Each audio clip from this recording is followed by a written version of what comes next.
Olá!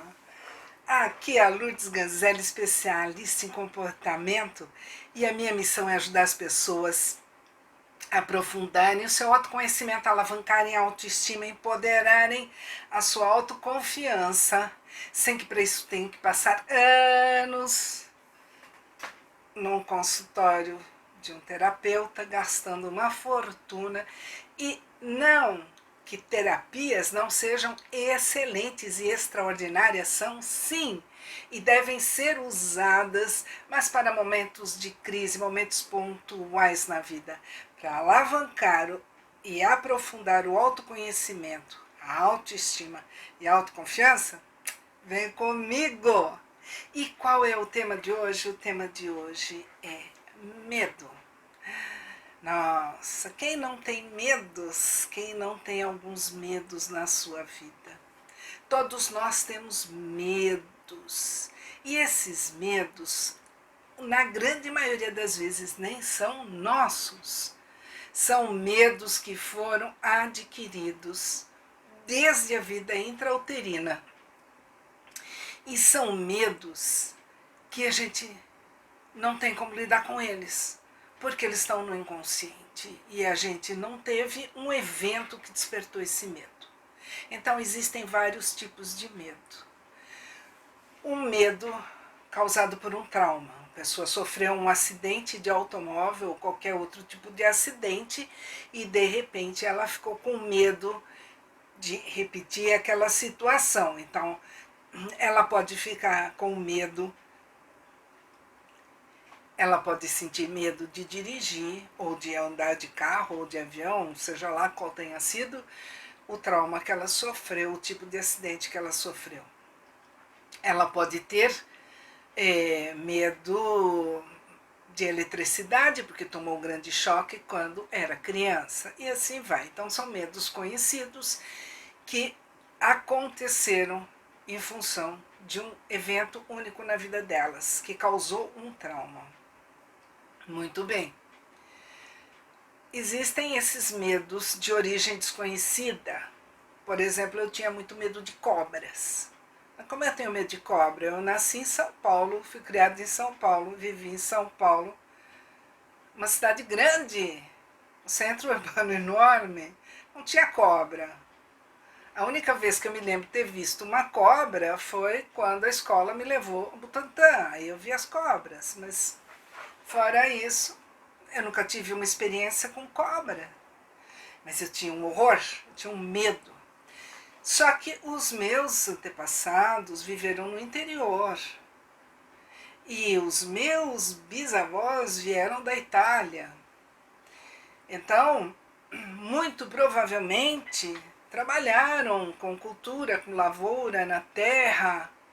E sim, eles devem ter enfrentado situações onde as cobras traziam grandes prejuízos, grandes problemas e desenvolviam traumas neles. Só que esses traumas são passados de geração em geração, e isso é científico, já foi comprovado, e até com experiências em ratos, em laboratórios, isso já na década de 70 foi comprovado que os medos são passados de pai para filho. E veja, o animal não tem nem a capacidade de raciocínio que nós temos. E por que esse processo acontece também com a gente? Porque é um processo inconsciente, justamente a gente não tem consciência e não analisa esses processos. Agora, existem outros tipos de medo. Medo por carência, medo por perder o amor de alguém, medo de perder um emprego, medo de falir a sua empresa, medos, vários, diversos tipos de medo. Medo de falar um idioma. Quanta gente que estuda anos e anos e anos um idioma e na hora que ela vai viajar ela trava. Ela não consegue falar, ela entende o que a pessoa falou com ela, mas ela não consegue falar. Medos de prestar um exame, medos, enfim. Então, o que nós precisamos perceber a respeito dos medos? Em primeiro lugar, analisar a origem desses medos. Se não houve um trauma, isso não me pertence, isso não é meu, isso eu estou trazendo dos meus antepassados. Então eu preciso fazer um trabalho disciplinar a minha mente para enfrentar esse medo com a consciência de que ele não me pertence. Tá aí um exercício interessante, né? Você repetir para você mesma ou para você mesmo quantas vezes forem necessários. Por exemplo, o medo de cobra. Esse medo de cobra não me pertence. Ele veio dos meus ancestrais. Eu não preciso ter medo de cobras. As cobras não fazem parte da minha vida. E eu devo ficar treinando isso para o meu, tantas vezes quantas necessárias para o meu inconsciente absorver isso como uma informação válida. Porque o inconsciente só absorve uma informação como válida por meio de um trauma, de um susto muito grande, de uma alegria absurda, ou por meio de repetição e repetição e repetição, ou por meio desse inconsciente coletivo, disso que nós recebemos das nossas mães, que receberam das suas avós, das suas mães, que são as nossas avós, e assim de geração para geração.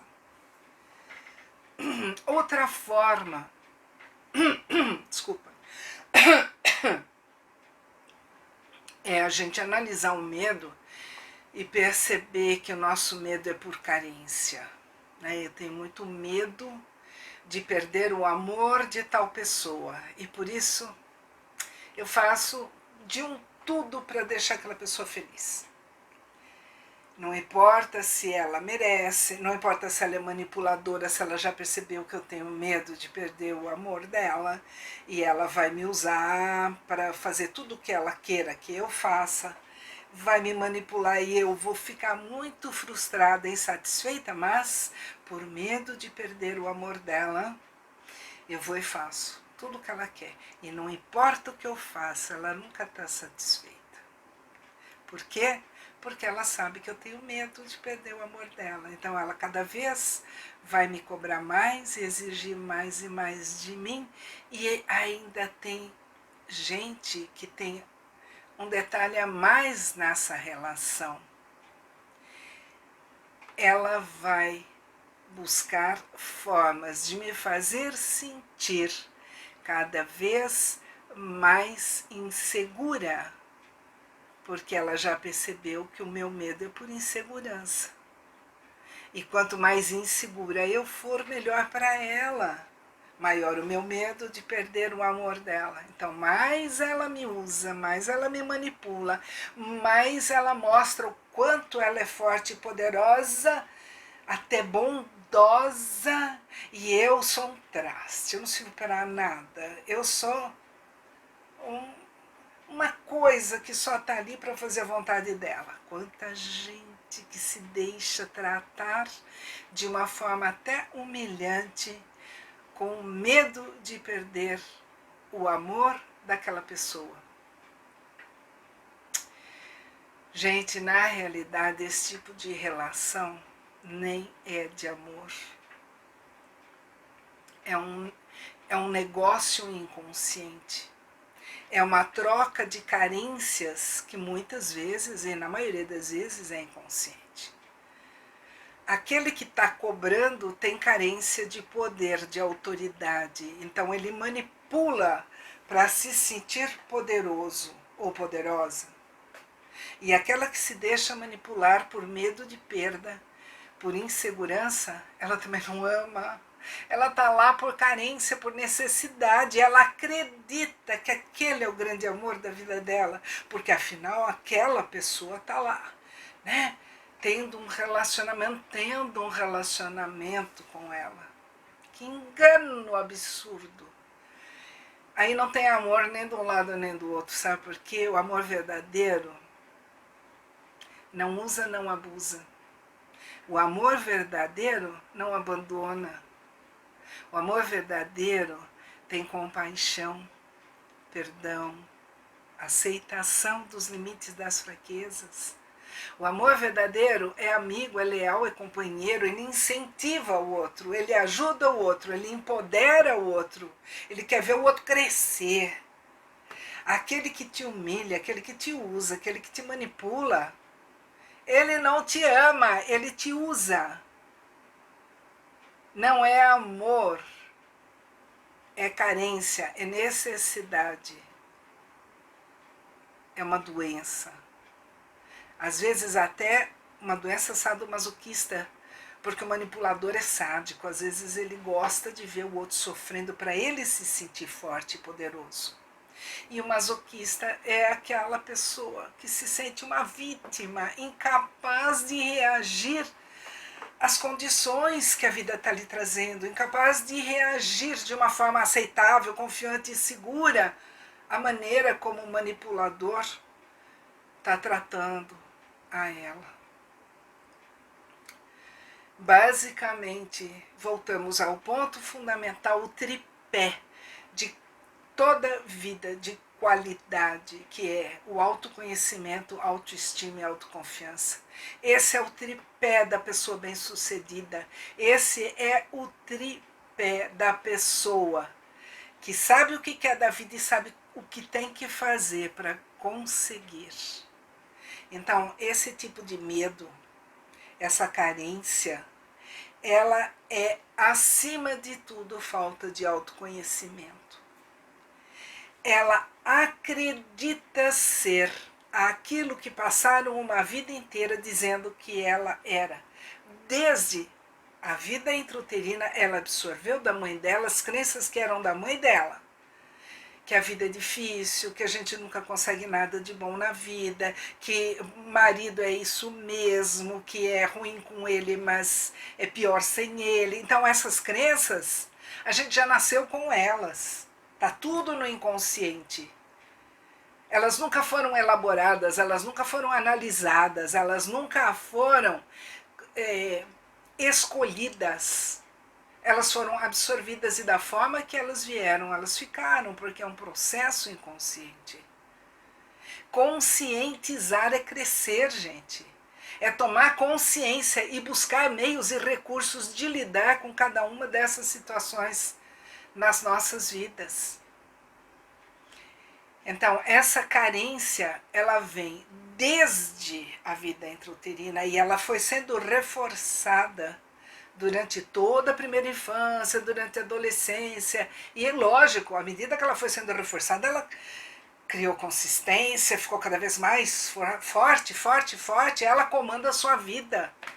O seu inconsciente domina o seu consciente e de uma forma tão elaborada que o seu racional vai buscar meios de validar essas crenças inconscientes. É uma loucura! Sem uma supraconsciência, ou seja, é como se nós tivéssemos, vou fazer uma figura assim didática para a gente conseguir entender. Vamos imaginar que existe uma régua, uma escala. O inconsciente é aqui, é o zero. Está lá embaixo. Está lá abaixo do 1, porque não tem acesso, é inconsciente. Aí aquela régua sobe, a graduação dela, e chega num nível de subconsciente. Então, é o nível emocional, é o nível do nosso... O primeiro... O zero é o cérebro reptiliano. O nosso cérebro é trino. São 3 cérebros que funcionam de uma maneira interligada, interconectada, interdependente. Os 3 cérebros atuam de uma forma interdependente. Um depende do outro mesmo. Então, o primeiro é o reptiliano. E por que chama reptiliano? Porque ele surgiu na época dos répteis. Ele é simplesmente uma questão de viver ou morrer. É a sobrevivência. E é ali que estão instalados aqueles medos ancestrais.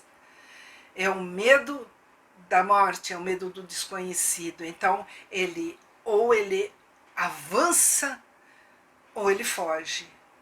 Se ele percebe que o inimigo é mais fraco que ele avança para matar o inimigo. Se ele percebe que o inimigo é muito mais forte que ele foge. O segundo nível da régua, lá no 10 mais ou menos, né, não tem nada a ver aqui com graduação verdadeira. Estou fazendo uma figura de linguagem para ficar uma forma mais didática de entendimento. Então, quando chegou lá no 10, existe o cérebro, que foi a segunda parte do cérebro que foi desenvolvida, o cérebro mamífero, o cérebro emocional. É ali que estão as nossas emoções. O mamífero, ele já ele não é fácil de aprender também não, mas ele já tem uma sensação lúdica, ele gosta de brincar, tem uma interação maior com os outros seres. Fica fácil de você entender se você pensar. Um réptil, uma cobra, um crocodilo. Você não vê um crocodilo brincando com seus filhotes e nem vê as cobrinhas brincando entre si. Não. Até pelo contrário, né? Tem muita cobra que mata os filhotes e assim vai. Mas enfim. Quando nós chegamos no nível do emocional dos mamíferos, a gente já vê que os ursos, os filhotes brincam entre eles, os cachorrinhos brincam, as mães ensinam os filhotes a determinadas ações, os gatinhos a mesma coisa, então os mamíferos já têm um pouquinho mais facilidade de aprender, apesar de que não é a facilidade do neocórtex, do nosso racional, mas ela é mais treinável, vamos dizer assim. E lá, já no último grau da escala, que seria o 20, a nossa régua aqui só vai até 20, o neocórtex, que é a última parte do cérebro que se formou, que é justamente a parte do raciocínio, né? Onde estão localizadas as capacidades de raciocínio, de escolha, de determinação, onde estão nossos princípios, valores, ética, moral e assim vai. É onde está a criatividade, né? O cérebro que aprende. É com esse cérebro que a gente aprende, vai na escola, aprende um idioma ou tocar um instrumento, enfim. E esse é um cérebro, é o mais importante, mas não é o mais poderoso. Ele tem infinitas funções. Mas quem está comandando é aquele que tem medo de morrer, o reptiliano e o emocional. São eles que vêm com tudo. Eles não pensam para agir. Apareceu um evento qualquer, ele vai reagindo. E cabe a cada um de nós treinar, domesticar esses cérebros. Então, se a gente pensar dessa forma, os nossos medos eles estão lá no inconsciente, no cérebro reptiliano, que é o medo da morte, medo da não sobrevivência. E o segundo, que é o emocional, que é o medo das perdas. Medo de perder o amor de alguém, medo de perder a saúde, medo de perder o emprego, enfim. São esses medos que são mais emocionais, eles não são viscerais, né? Se eu perder o amor de alguém, eu não morro. Eu sei que literalmente eu não morro. Mas se eu estiver numa praia na hora de um tsunami, eu sei que eu vou morrer. Eu não tenho força para lidar com a água de um tsunami. Agora, eu tenho força para lidar com a morte de um amor, com a morte de um ente querido. Eu vou sofrer muito? Vou. Mas eu sei que eu não vou morrer.